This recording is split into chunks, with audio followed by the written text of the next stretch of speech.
涙がこぼれないように思い出す春の日一人ぼっちの夜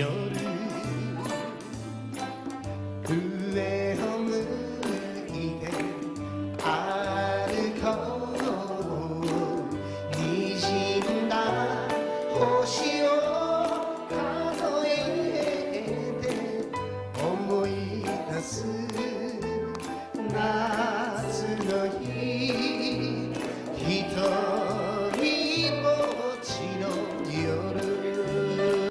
Bom, pessoal, olha que coisa interessante. O nosso olhar de hoje vai ter a participação aqui de um amigo que nós estamos fazendo agora, né? Vocês vão entender daqui a pouco a explicação. O Edu Souza, tá? O Edu Souza, a gente está conversa aqui lá de Atibaia, onde eu tenho os meus parentes lá. Um beijo pro pessoal de Atibaia, um beijo pros meus parentes. O pessoal da japonesada toda, né, pessoal? Sansei, né? Também. E aí, olha só como é que é a Irmandade. Nós viemos aqui para o espaço aqui do Beco do Batman e tal, para fazer uma conversa com o meu amigo Cris Pavanelli, né? Ele vai estar aqui. Não deu certo hoje, deu um desencontro aí. Um abraço ali, Cris. Vamos lá. E aí, o que acontece? Bom, como é que a gente vai fazer? Vai para cá e não vai fazer um vídeo aí? O meu amigo aqui agora, o Edu estava ali fazendo uma obra belíssima do Batman, nós vamos mostrar depois, vai estar na capinha também. E ele falou assim, meu, vem cá, você pode conceder uma entrevista para nós? Ele, de forma muito simpática, né? Imagina, Nós ajudamos aqui, legal. E a gente vai conversar com ele hoje, vai ser um material muito legal também. Feito assim, ó, gente, tá? No improviso. Nosso olhar.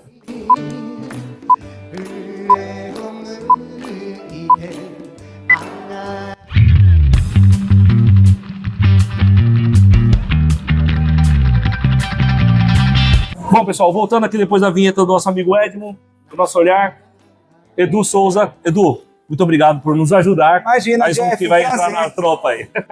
Edu, como eu falei, a gente faz assim, sempre como se fossem 4 etapas a conversa com o nosso convidado. E já fica já que você é a primeira vez de muitas, espero que você vai participar. E vamos fazer uma legal em Atibaia pra gente. Edu, a primeira coisa que eu falo é sempre o pessoal fala assim, um currículo falado. Quem é, da onde veio, para onde vai. Pois bem, é um prazer, viu, Jeff? Estar aqui é um prazer, é uma honra e eu tenho muita satisfação de falar da trajetória, né? A trajetória minha profissional, ela é uma trajetória que nasceu de infância, de ser um desenhista. Porém, pelas intempéries da vida, né, por todos os momentos que a gente passa, eu não consegui isso de imediato quando eu era menino, mais jovem, mas aí eu consegui, depois da maturidade, casado, com filhos, e foi uma decisão que eu falei assim, poxa, eu quero me lançar para o mundo de história em quadrinhos. Eu já fazia alguns trabalhos, né, comissão que fala, que é venda de trabalhos através, né, de estúdios, né, aqui no Brasil tem alguns estúdios que eles agenciam artistas, e aí a gente faz o desenho e eles fazem a venda através do eBay, através de leilões, através de contato direto, né, conosco. Só que o que aconteceu? Isso daí foi em 2003, foi a última tentativa que eu me lancei, né, para fazer. Me lancei para esse lado da história em quadrinhos, né, para me tornar um profissional. Como eu já estava para casar, eu acabei abortando. E aí eu entrei para um emprego formal. Porém, esse emprego formal foi dentro de uma emissora. Eu comecei como freelance, eu entrei numa emissora que é o ASPT. Ok. Isso daí foi em 2005. E aí eu fui galgando até chegar em 2013, eu comecei a trabalhar no setor de adereços, que é um setor que você faz, é um setor artístico, é um setor que a gente acaba fazendo trabalho cenográfico. Eu fiz vários trabalhos, principalmente com pegadinhas do Silvio Santos. A gente fazia... Ali do Ivolanda já nessa época? Já? Poxa vida. O último trabalho que eu fiz foi o Crocodilo, né? Que a gente... É um crocodilo de... uma cabeça do crocodilo. E era uma cabeça que era construída em cima de um barquinho de controle remoto. E aí o Ivolanda, ele pilotava o crocodilo. E aí eles convidam pessoas para um clube. E aí Isso é sensacional, que eu já vi várias vezes. Eu vi no YouTube toda hora. E aí foi interessante, porque por mais que, de repente, quando eu entrei na emissora, eu não tinha esse objetivo, né, de galgar outros caminhos, né, outros exercícios profissionais, mas acabou vindo, por fato de eu gostar de desenho, eu recebi o convite e fui promovido para essa área. E aí foram anos assim de muito aprendizado, né? Eu acabo entendendo que a rotina no trabalho, quando você tem assim prazos de entrega, quando você tem a necessidade de entregar no dia, isso te desenvolve, né? No âmbito de você ter que, de qualquer forma, entregar o trabalho. E é uma das coisas que no meio de quadrinhos você precisa ter. Igual hoje em dia, os editores, eles pedem mais ou menos um prazo de 20 páginas por mês. Então, quer dizer, 20 dias que você tem que se dedicar fazendo uma página por dia. E assim, muitas das vezes não é uma missão fácil fazer 20 páginas por dia. E acho que a experiência que eu tive de trabalhar com o diretor, até o próprio Silvio Santos ali, ó, o programa vai gravar, precisa desse material, a gente acabava tendo que... Se superando a disciplina, até superando Exatamente. A disciplina mesmo, né? Fazendo até mais, né? E assim, a gente tem a questão de... Isso daí me formou, que nem tanto quando foi em 2017, eu comecei a fazer trabalhos fora para editoras pequenas nos Estados Unidos e autores independentes. E aí quando foi... E eu fui fazendo em paralelo, né? Até quando entrou a pandemia, a gente fazia um revezamento na empresa. Não podia, a gente não podia trabalhar a equipe toda. Então, havendo a necessidade, a empresa fazia um revezamento. Então, eu ficava 15 dias em casa, trabalhava 20, depois ficava 10. E aí surgiu, eu falei, poxa vida, eu queria mudar um pouco de rotina. E aí eu comecei a pegar trabalho para comissões, né? Comissões são clientes de fora, né? E assim, quando a gente fala de fora, é do âmbito mundial. Sim. Clientes do Japão, clientes de Israel, clientes da Inglaterra. E aí começou a existir um volume. E aí eu fiquei assim, estarrecido, porque falei, puxa vida, a gente está no plena pandemia, as pessoas querendo consumir esse tipo de material. E aí eu tinha muitas propostas de editoras pequenas e autores independentes para fazer história em quadrinhos. Porque como todo mundo estava em casa, então o pessoal queria ter uma leitura, queria Sim. ter um entretenimento. E nisso começou a movimentar o mercado. E aí eu falei assim, poxa vida, eu estou em casa, eu vou me experimentar, né? Vou pegar alguns trabalhos que eu consiga concluir nesse período que eu ficava de home office, né? Sim. É de home office, mas como o meu trabalho exigia, assim, você fazer trabalho artesanal, estar na empresa. Então, eu ficava em casa, era um home office, só que eu não trabalhava. E aí eu pegava trabalhos fora. E aí, quando foi em maio de 2020, eu conversei com o meu chefe. Assim, eu queria até dar um abraço pro Milton, né? Um cara, assim, extremamente responsável pela minha formação, né? Ele me ajudou em muito nessa questão da disciplina, na rotina, porque para gente que trabalha em casa, precisa ter essa rotina, essa disciplina. Sim. Porque existem distrações. Então, minha esposa fala, você precisa de ter alguém no seu pé para você conseguir ser disciplinado, né? Está sentindo falta dessa rotina CLT, mas eu creio que, assim, isso me formou, porque hoje eu tenho essa autonomia. E aí, em maio de 2020, a gente conversou, né? E aí eu falei, poxa, Nilton, eu sou muito grato por tudo que eu vivi aqui. O SBT, assim, praticamente me formou como, eu falo, em todos os âmbitos, como homem, como pai de família, como profissional. E por essa gratidão, eu queria ser claro, se existir um momento que tiver uma dispensa, você sentir assim, eu preciso reduzir o quadro de funcionários, você pode me colocar. E assim, poxa, Japa, a gente gosta de você e tal. Lá meu apelido era Japa. Japa. Como não, né? Ninguém me conhecia como Edu, era o Japa, né? Até hoje. E aí ele falou assim, poxa, eu fico feliz porque você está objetivando, né, uma carreira, né? E é isso que todo gestor quer. seu funcionário... Quando o cara é sério, né, o líder, né, de verdade, o gestor de verdade. Exatamente, ele quer formar, poxa, independente... Sabe que as pessoas são umas passagens, né? Coisa bem feita. O processo da vida, ele consiste em você ter pessoas que te agregam, né, que te impulsionem.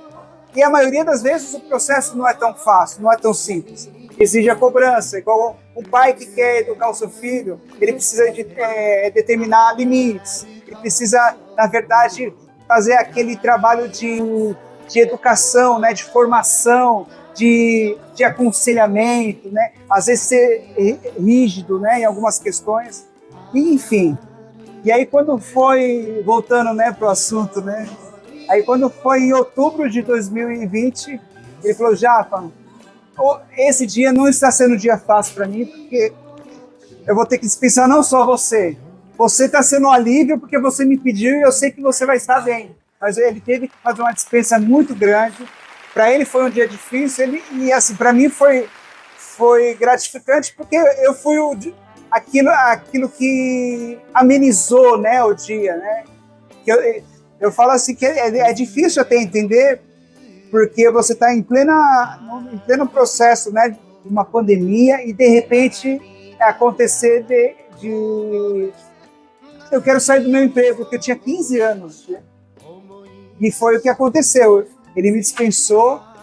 Aquele dia foi um dia impactante. Eu falo para minha esposa, enquanto ela estava ali angustiada, né, porque com a incerteza, eu estava radiante. Eu falei legal, assim, legal. Puxa, eu vou conseguir realizar os meus sonhos. E assim foi onde 2020. Então, quer dizer, não posso dizer, nós estamos em 2025, né? Não foi uma carreira muito extensa, né? Porém, o objetivo de querer trabalhar com quadrinhos foi desde da minha infância, quando eu tinha uns 16 anos no ensino médio, no ensino fundamental. Eu queria trabalhar com isso e ficava sempre, eu falo que é aquela coisa platônica, né? Puxa vida, eu ia gostar de participar disso, eu gostaria de participar disso. E aí a vida só foi sendo uma grata surpresa. Não, parabéns, cara, porque às vezes a gente fica nesse lugar, né, mais de sossego assim, né? O pessoal fala assim, que é zona de conforto, que às vezes não é zona de conforto. Ele tá passando um monte de desconforto, mas tá dizendo que é um conforto. E é difícil essa atitude sua de colocar assim, né, para buscar o seu sonho, é difícil. Muita gente fala, é muito bonito, tá muito em livrinho de atitude, mas fazer mesmo são para poucos, né? Eu falo que esse momento a gente realmente fala com essa ênfase. Puxa, foi uma disruptura, né? Eu consegui, né, na verdade, quebrar esse patamar do medo, da insegurança, da zona de conforto, né? Ainda mais no momento que o país estava vivendo, o mundo estava vivendo, de incertezas. Eu decidi assim, foi uma coisa muito mais forte que eu. Porém, eu falo assim, que todo processo de amadurecimento, ele precisa de um processo de confrontamento. E aquilo que eu falei inicialmente, a questão da rotina. Para mim, no início, foi muito difícil. Eu digo aqui até hoje, é difícil você definir rotina. Eu moro, como você disse no início, eu moro em Atibaia, numa chácara. E existem algumas peculiaridades quando a gente mora numa chácara. Por exemplo, lá onde eu moro é água de poço, então tem a necessidade de você ter uma bomba para jogar águas para caixa. Então eu estou lá sossegado, tendo a minha rotina de trabalho, acontece alguma coisa. Sim, imprevisto. A bomba para de funcionar. Sim. Agora a gente está no momento de estiagem lá e a água está pouco. Então, aí de repente a bomba funciona sem a água e queima. Aí você, Jesus, aí você está no meio do processo de um trabalho, às vezes importante, e aí você tem que resolver isso. Isso é um dos casos. O caso mais simplório. Tem questões, por exemplo, o meu filho ele está fazendo ensino fundamental. Então é uma fase que as coisas que ele aprende são matérias que ele precisa ter uma memorização, aí tem os trabalhos, aí tem a lição de casa, aí eu falo assim, acho que como a geração atual, né, a gente tem 5 pets, né, 5 cadelinhas lá que necessitam da nossa atenção, Então, assim, a minha esposa trabalha fora, aí é almoço. Então, essa rotina de casa é uma rotina desafiadora. Sim, com certeza. E ainda mais você trabalhando. O artista, ele precisa ter essa, como que eu posso dizer, ele precisa ter essa atenção, né? Sim. Essa dedicação, essa concentração, né? Para desenvolver o roteiro. É uma mistura muito complexa, né? Porque ao mesmo tempo que você faz uma coisa de arte, perto na sua mente, você tem a rotina que você está falando e a dinâmica de fazer tudo aquilo concentrado. Exatamente. É uma coisa louca, é uma coisa abre um lado e fecha do outro. Né? Exatamente. Porque depois você tem um prazo ali para você cumprir dentro da prazo. criação que você tem. Você tem que ser criativo e tem que ter um prazo. Teve alguns dias que eu tinha um prazo apertado e eu acabava ficando assim tão preocupado que eu falava assim, acordava 3 horas da manhã, porque eu falei assim, acordando 3 horas da manhã, eu vou conseguir dar conta do trabalho. Porque o último trabalho que eu peguei foi uma editora, é uma editora independente que ela tem crescido bastante no mercado. E eles todo dia, né, eles pediam updates, né, atualizações.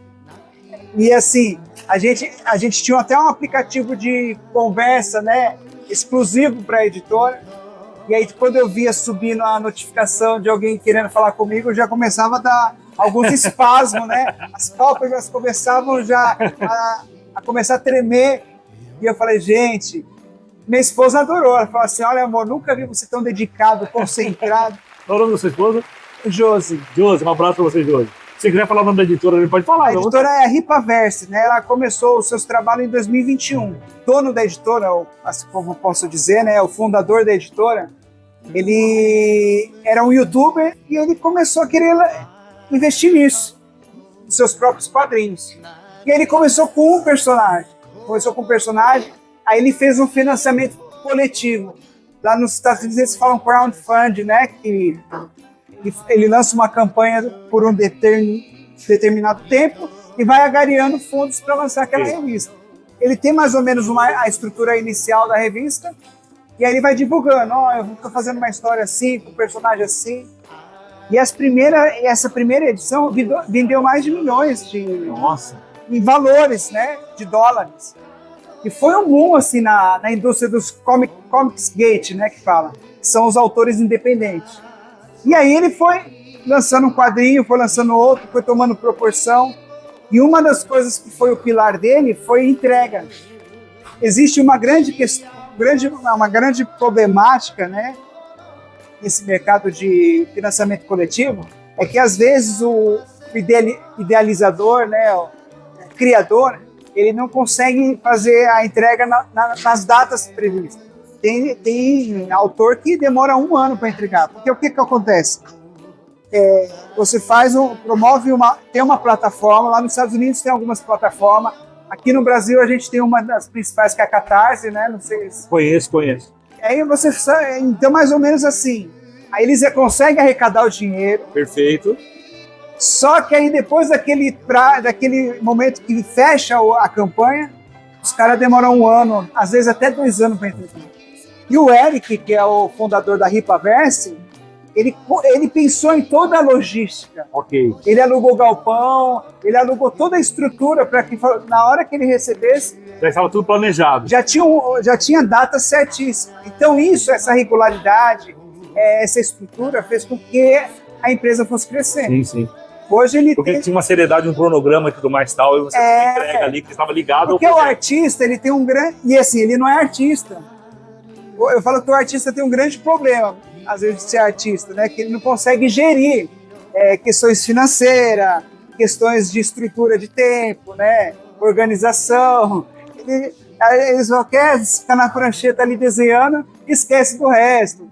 E hoje, por exemplo, eu tenho que cuidar muito disso. Minha esposa me ajuda, mas assim, você faz um trabalho, emitir fatura, Sim. Às vezes tem trabalho que você tem que fazer um envio. Eu já tive alguns problemas de envio, de enviar um trabalho que eu fiz e o trabalho se perder no meio do caminho. Aí você dá um ressarcimento. Geralmente a gente cria um vínculo de amizade até. Perfeito. Porque é interessante que o mercado de colecionador é um mercado muito amplo mundialmente. Sim. E pelo incrível que pareça, por mais que assim, economicamente o Brasil às vezes tenha as suas dificuldades, né? Porque às vezes você vê um trabalho que trabalho é dolarizado, né? Ou a gente vende em euro. Então, os valores se tornam valores bastante, assim, razoavelmente altos em relação ao nosso mercado aqui, né? E só que aqui, por exemplo, hoje eu encontrei 2 amigos meus colecionadores. E eles compram trabalhos de artista de todo mundo. Investem alto para isso. Interessante. E até eu falei para você que dentro da sua conversa ia vir algumas 2 perguntas que eu faço na sequência. Eu queria que você falasse a tua trajetória, ainda estou falando de 5 anos agora, da editora, e você está falando agora da questão de colecionadores e tudo mais tal. Uma situação super interessante. Hoje, como é que fica o seu tempo hoje com essa editora e o que mais em relação a tudo que você faz hoje? Em relação aqui também, os eventos aqui que você falou, como é que é? Por exemplo, a editora eu terminei, né? Eles lançaram a campanha, arrecadou, e aí eles estão, o planejamento é da sequência. Eu fiz a introdução de um personagem dessa editora, um personagem que estreou. Só que, assim, sempre está havendo propostas. Então, essa editora eu terminei, essa editora eu estou com uma outra editora enorme nos Estados Unidos. E aí esse evento foi um evento que, como hoje eu sou representado pelo estúdio Chiaro Escuro. Chiaro Escuro, só para dar um contexto, ele é uma agência de artistas, a maior parte dos artistas brasileiros, os principais artistas, são representados pela Chiaro Escuro, e ela trabalha com vendas de originais, por exemplo, o artista desenhou o Homem-Aranha, então ele tem as originais das páginas do Homem-Aranha. Ok. Então, a arte mesmo. A arte mesmo. Arte física. Aí a Chiaro Escuro representando esse artista, ela faz a comercialização, negocia, por exemplo. Hoje a Chiaro Escuro me passa vários trabalhos. Hoje eu estou fazendo atualmente um trabalho para a Ubisoft, né, que é uma empresa de videogame, para Chiaro Escuro. E lá na CCXP, que é a Chiaro Escuro também, eles têm esse trabalho de... O Ivan Freitas, né, que é o fundador da Chiaro, ele trabalha com a estrutura, com a Artist Alley, né, praticamente com a área de artistas de quadrinhos, né. Para quem vai na CCXP, ele vê aquela área só dos artistas, que os artistas expõem, aí tem aquela área que traz os artistas de fora, os artistas renomáveis, os escritores. Ele que faz isso, então? Ele que faz isso. Os editores da Marvel, da DC, da Image. Então ele sempre está trazendo esse pessoal, ele que estrutura isso, né? Essa parte da CCXP. Que na verdade é o coração da CCXP, né? A CCXP aqui no Brasil, ela não é a mesma, mas ela partiu, né? Se inspirou na Comic Con San Diego, que originalmente foi a de San Diego, e agora tem a de San Diego e de Nova York, que são as principais. Porque sem esse miolo, o restante fica sendo só o stand do pessoal. Exatamente. Esse miolo é para quem gosta, que a gente vai lá pro Inicialmente é uma feira direcionada aos artistas comics, né? Comics, né, dos Estados Unidos.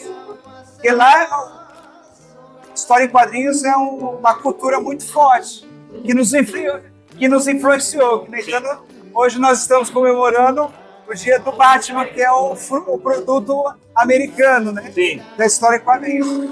E hoje a gente comemora isso. Então você vê o quanto influentes eles se tornaram. Então a CCXP não é um desdobramento, não é a mesma feira, né?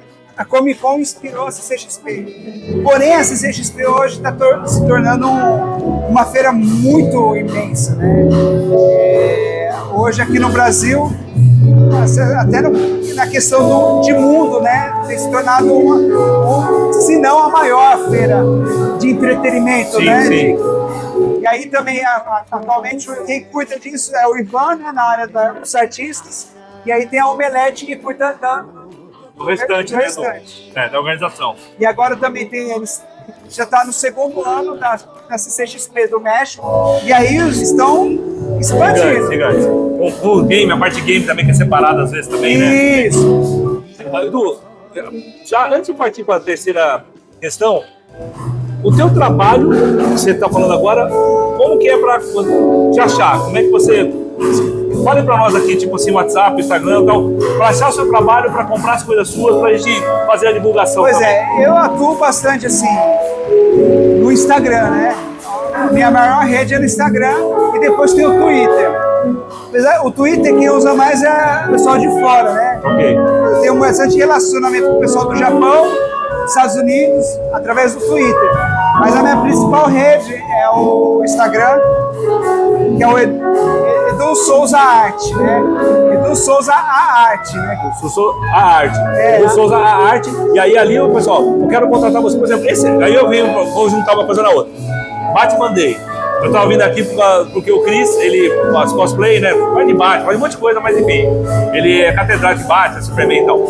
Aí nós estamos tendo o prazer de conhecer você aqui e você tá fazendo uma bela arte lá embaixo.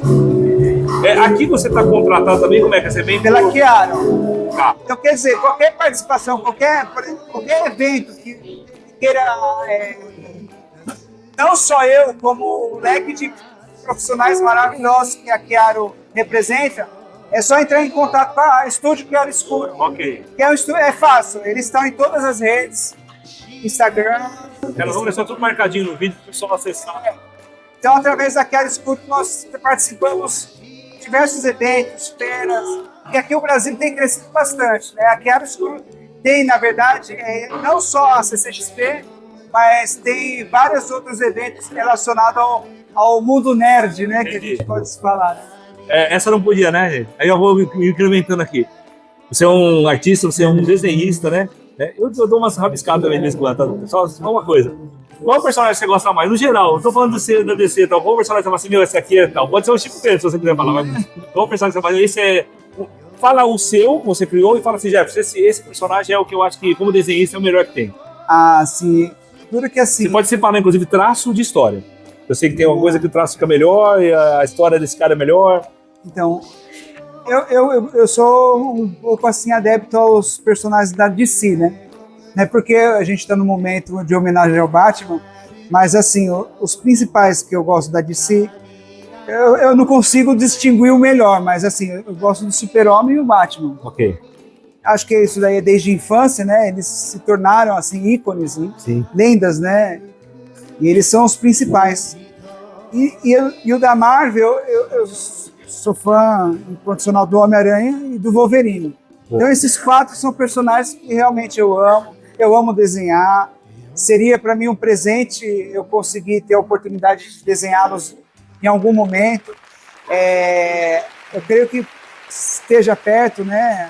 Mesmo porque a gente já tem entrado em contato com alguns editores. Boa, parabéns. Então acho que a qualquer momento pode ser que aconteça isso. Será um sonho realizado, é isso? Aí eu acho que é o ápice. Pô, legal isso aí, Eu cara. acho que- Tomara. Porque eu sou de uma geração, Você é novo ainda, então tomara que aconteça o mais melhor possível. Você curtir muito aí, né? eu tô com 44 anos. Muito já. novo. E eu acho que eu participei da geração que viu os primeiros desenhistas brasileiros participando do Verdade. mercado. Igual, por exemplo, a revista que me deu a certeza que eu queria trabalhar nesse mercado foi uma revista desenhada por um brasileiro, que é o Roger Cruz. O Roger, que é até meu vizinho, ele mora em Atibaia também. Legal, poxa. E ele é descendente de japonês também. Ah, Ele tem muita gente não sabe, né? Por exemplo, Roger Cruz e outros mais que demorou. A gente tira do tempo que ele é um brasileiro que tá lá fazendo. É. E aí, mesmo assim, depois o pessoal fala, não, mas não é brasileiro. O pessoal desse não é. E o cara tava na casa dele aqui no Brasil desenhando. Exatamente. E era uma época que existia um estúdio que representava esses desenhos, que era a Art Comics, né? E aí os principais desenhistas, o Mike Deodato, né? O Mike fazia muito, o Mike Deodato fazia o negócio do Homem-Aranha, né? O Mike é do Homem-Aranha. Isso, o Mike fez muito Homem-Aranha. Sim. Os Eu tenho algumas coisas dele em Vingadores. casa, eu tenho algumas coisas dele em casa do Homem-Aranha. Ah, então. E assim, eles foram os principais. Teve o Mark Campos, o Marcelo Campos, né? Que com alguns artistas fundaram a Fábrica de Quadrinhos, que foi aonde eu estudei, lá pelos anos 2000, aí eu estudei nessa escola. Eu queria ter aula com o Roger Cruz, só que na época que eu entrei, ele já não estava dando mais aula, ele só participava de algumas oficinas. O Cruz, você falou que a história qual é dele, que você falou que... A história dele foi a revista que ele desenhou, que era a Era do Apocalipse, a edição número 1. Legal. E assim, foi aonde eu deu aquele boom, assim, falei, meu, que desenho da hora, que desenho legal, porque nessa época o Roger Cruz, ele mesclava muito o desenho de história em quadrinhos com mangá. E aí depois, posteriormente, a gente chegou ao meu conhecimento que ele foi inspirado por outro artista. É que até que hoje eu tenho um contato com esse artista também, que é o Joey Madureira. O Joey Madureira e o Roger Cruz são minhas principais inspirações. E, no entanto, o meu desenho se confunde com deles. O Madureira, acho que eu tô lembrando até como é que é a assinatura dele, cara. O Madureira tá até lembrando como é que é a assinatura dele, acho. A assinatura dele no início era meio extenso, né? Então, eu deixo que coisa dele tá em casa também. Agora ele faz com letras de forma, né? Vai parecer a Madurenha. Madurenha. Boa. E o Madureira, ele começou... Até tem uma história interessante, que eu tenho a primeira revista que o Joey Madureira desenhou. Ele tinha 16 anos na época. E assim, o desenho é totalmente diferente. E aí, eventualmente, sempre entra em contato comigo. Aí entra um editor. Esse editor que entrou em contato comigo, ele é editor da Onipress. A Onipress é uma editora nova lá nos Estados Unidos.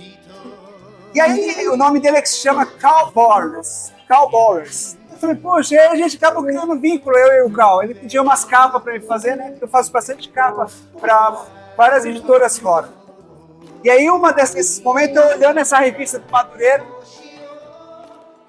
aí eu olhei assim, Joey Madureira, quando eu fui ver o escritor da primeira história que o Joey Madureira desenhou, Carl Borders. E eu falei, Carl, não acredito, foi você que desenhou essa história aqui. Foi eu mesmo. É porque aparentemente pra mim ele teria que ser uma pessoa mais madura, né? E ele é bem jovial, esse Carl. E tem essa história interessante. A pessoa que fez a primeira história que o Madureira desenhou me contratou e eu não sabia disso. Legal. Aí depois de um tempo eu falei assim, que coincidência. Ele falou, pois é bem interessante como as coisas se conectam. Né? Não, é verdade. O que está acontecendo aqui hoje? Não. Seguinte, gente, olha, eu tô aqui maravilhado. Pra quem tá vendo aí, vai assistir no Arco do Tempo, vai perceber que eu tô aqui olhando pra você, admirado com a história. Que bom, cara, te conhecer aqui, te encontrar aqui. Espero que seja. Mas é um prazer, gente, é um prazer. E aí eu vou pra última pergunta pra você, que é sempre interessante. Não é a pergunta, é a resposta das pessoas. Edu, é o seguinte. Aqui é um canal chamado Nosso Olhar, como eu estava te explicando, é um olhar plural, um olhar de várias pessoas. Então a gente teve, vamos dizer assim, a honra de receber professores, né? E professor pode ser em qualquer instância, né? Mas o professor é sempre só da palavra, né? Um professor de português, de matemática, tem o respeito que tem a gente que é da origem japonesa, sabe como a gente respeita o professor, né? Mas já falamos com todo mundo aqui, com o advogado, todo mundo o olhar da pessoa diferente sobre ela mesma, sobre as outras pessoas, sobre as situações. E a pergunta que a gente deixa final aqui é: qual é o seu olhar sobre a vida? A vida, ela é um presente, né? Quando a gente fala passado, presente e futuro, a gente sempre está na situação do presente. E o presente é uma dádiva. Eu falo que é uma dádiva de Deus, porque é a oportunidade de você definir o futuro e se balancear pelo passado. Então a vida, eu acredito que ela está de primeira instância dentro de um propósito. Um propósito que ela não tem a ver somente comigo. Eu acho que quando a pessoa busca da sua própria vida um propósito individual baseado naquilo que ela quer realizar individualmente, eu acho que é um propósito equivocado. Eu acho que a vida ela precisa ser baseada no propósito mútuo. Nós sabemos que a sociedade ela é estabelecida através do quê? De relações. Relações de respeito, relações de construção. Eu falo que desde quando nós nascemos, nós somos concebidos na dependência dos nossos pais. Sim. Nós nascemos na dependência do médico, igual você falou. Quando a gente é ensinado alguma cultura, alguma matéria, a gente depende do professor. Eu até falo para o meu filho, brinco, eu quero que vocês estejam menor do que eu, porque vai chegar um momento que vocês foram dependentes de mim, mas eu vou estar dependente de você. Então, a vida é uma construção dentro de um propósito que você não está sozinho no mundo, que você precisa irradiar. Eu falo assim, nós somos uma luz que nós precisamos irradiar. Perfeito. Eu me baseio muito na Bíblia, né, que fala que nós somos sal, luz do mundo e sal da terra. Boa. Luz para que você ilumine aquilo que precisa de ter uma visão clara das coisas, e o sal que você precisa dar o sabor, o tempero. Então eu acredito que a vida ela está dentro desse propósito. Não um propósito individual, egoísta, mas sim um propósito altruísta, né? Empático, um propósito de como que eu posso mudar a vida de alguém, como que eu posso estar agregando na vida de alguém. Então eu vivo muito centrado nisso. E faz, porque hoje você está ajudando a gente aqui com o maior carinho, com humildade, isso não tem preço. Então eu te agradeço muito mesmo, porque você está praticando aquilo que você falou agora. Não, é uma Que prazer, bela mensagem. e uma satisfação. Jeff, obrigado, viu, pela A gente oportunidade. vai voltar mais vezes, gente, tá bom? Meu, obrigado. viu? Obrigado. Nosso olhar. Tchau, tchau. Ô, cara, obrigado. 泣きながら歩く一人ぼっちの夜一人ぼっちの夜